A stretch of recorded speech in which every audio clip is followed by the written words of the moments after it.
How much did they pay? 11? Yeah. I might be able to pull you out. Oh, the roommates. Right, yep, See if all right.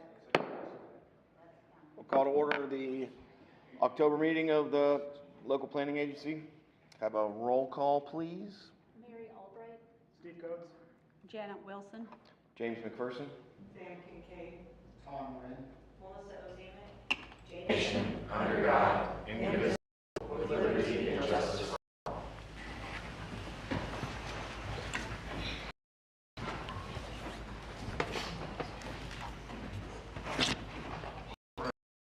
I have a motion to approve the. Yes. Yes. I don't know what's wrong with the TV. Did you say? Who was I- the second? I was Janet Wilson.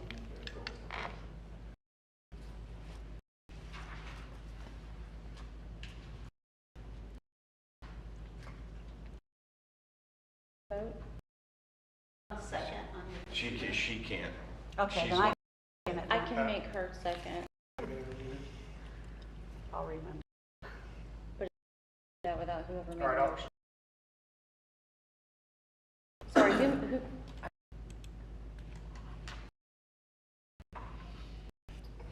All right. Can I have a motion to approve the minutes of the August meeting? Move to approve.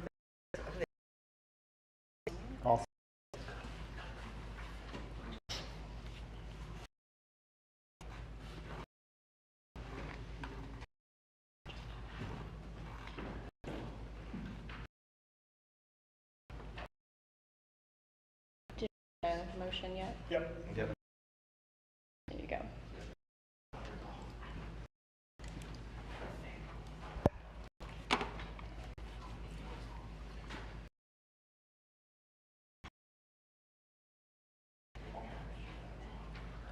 Something's happening.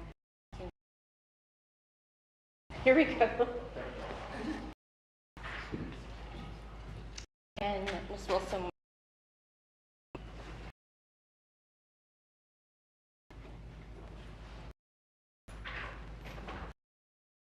Stains until I'm here. You have to. Okay.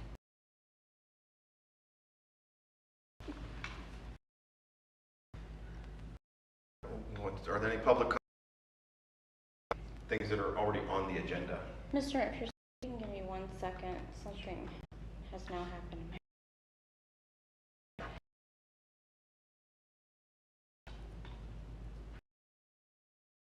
Comment. For the 42 Bay Drive, Northeast Avenue.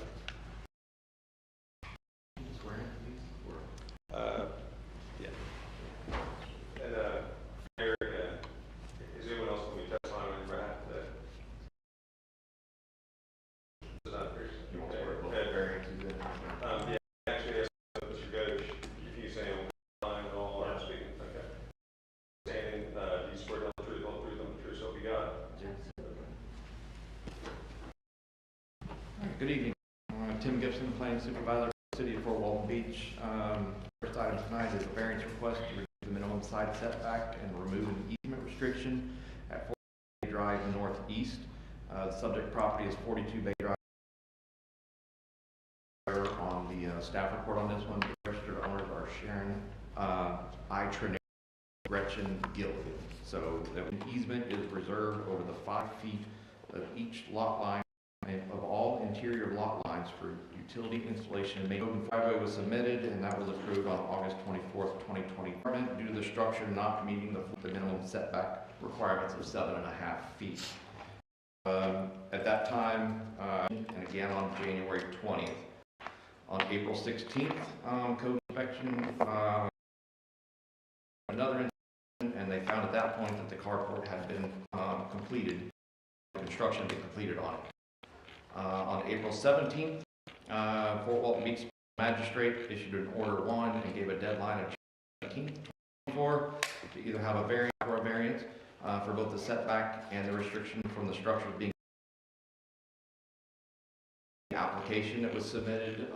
With these, we need a survey so that we know exactly what we're looking at, where the carport is, so we know exactly what we're waiving the setback to be. She had not had the survey completed at that point in time, but the application was submitted in June. The specific variances that we're looking at, in particular one is Land Development Code Section 5.12.C3. That states, quote, accessory buildings in excess of 200 square feet. A4 states should not be located. And finally, 5.1.7D states, unquote, storage buildings, sheds, greenhouses, detached located with any required buffer area, required landscape, required parking lot, landscaping, stormwater management area, driveway, or easement. So that right now, this is does not comply with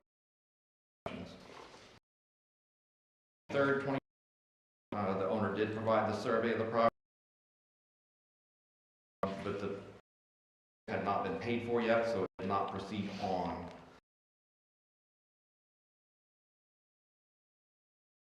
202 square feet, so the 7.5 foot setback is what we're if it's under 200 square feet, the minimum setback is 3 feet, but as it is over that 200 square for the setback 1 feet from the side property. November 15th, 2024.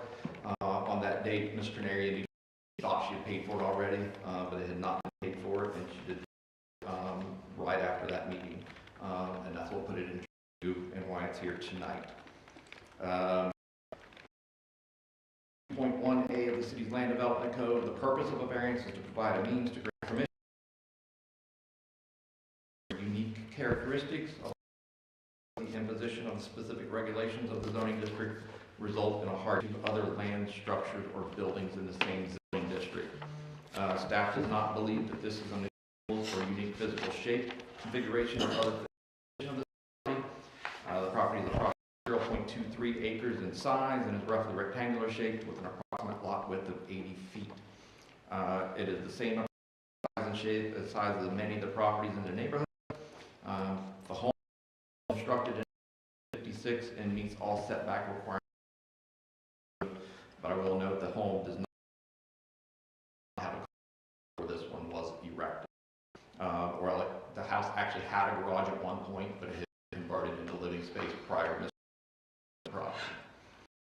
The second criteria is the literal interpretation and application of provisions of the land development strictly enforced across the city. Additionally, back in the previous fall, like I said, I discussed with Ms. Trineri some alternate locations for the carport that would meet LDC requirements, but she did not want to locate the carport. Conditions are not the result of the property owner, and staff does find that this was constructed with the property owner and without a permit. The construction was finished after the permit. Fourth criteria is that this shall not owner any special privilege that is under structure, and staff does less variance would not really be applicable in this case, because it would still have to be moved at that point. Next is that it shall ensure compatibility resulting development with the uses and land characteristics compatible with the easement. Seventh criteria is consistent with the intents and purposes of the requirements of the land 00 states, which is the intents of the land states that being consistency with established procedures and the rights of property owners while taking into the interest of all the city. The eighth one is whether or not this is consistent with the provisions of the comprehensive plan. Staff believes that it is. Specifically, is to maintain a safe and adequate supply of the requirements of the Land Development Code for 8.0 the code. The LPA shall make the following finding when a variance requested is an area flood hazard.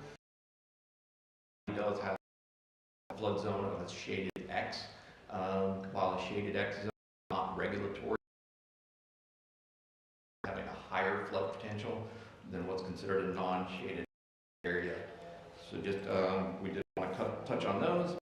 The requirements for those is that there's no anticipated danger for materials that may be swept onto other lands, thereby causing injuries of others. Staff does not believe that would necessarily be the case here, so it's not applicable here. Next would be whether or not it's dealing with a waterfront example, and whether or not there are alternative locations to the flood on the property that would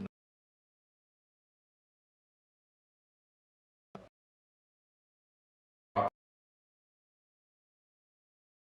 be any challenges for this or not. Is that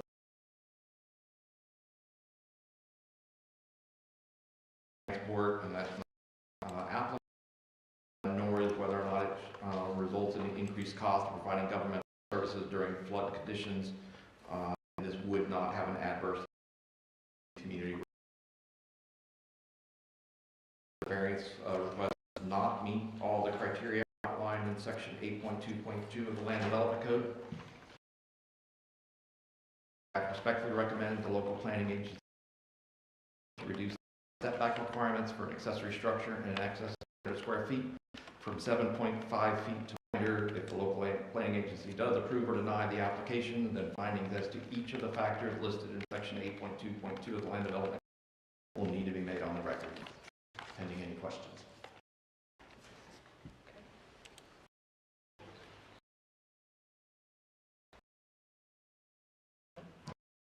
Mr. Neri is here. Mr. Arias, is your turn. Tim, did you have photos? And And pictures? they're on the wrong slide. So I don't have the survey, but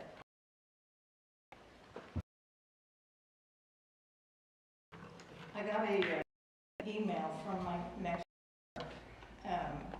who was recently granted a variance for me, but she had the same objections that. And she says there are no drainage problems. She has lived there for the last 4 years, I believe. Drainage puddling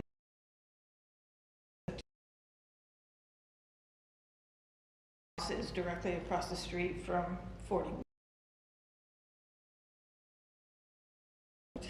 And built their house. And, it happens. I don't have anything to prove it, but I remember Opal came through. My dad was the mayor at the time, and he was told that that area of happens to be, which is relative, of course, the highest point. No drainage problems. The city has not. For 65 years, there's no power. The report is such that a picture of it. It needed to be removed. Assured me he.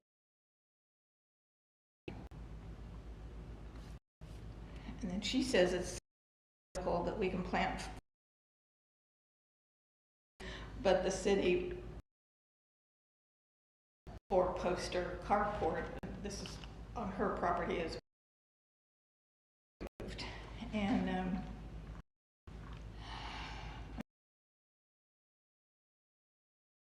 across from me building a life for herself and trying to granting Sharon a variance of her structure. Existing, not on, but in place of the existing driveway, did not pull a permit. I didn't know that a permit was required.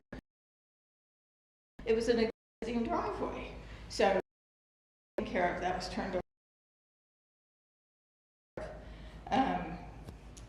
I did not pull a permit because, quite honestly, I've done a lot of renovation on this home because it was built in 1955 and it had one of the semi-flat roofs that makes the neighborhood, I think, looked desirable. Time to find a contractor who was willing to raise the pitch of our land. So I thought the permit included with the new addition and me, and I'm willing to accept that.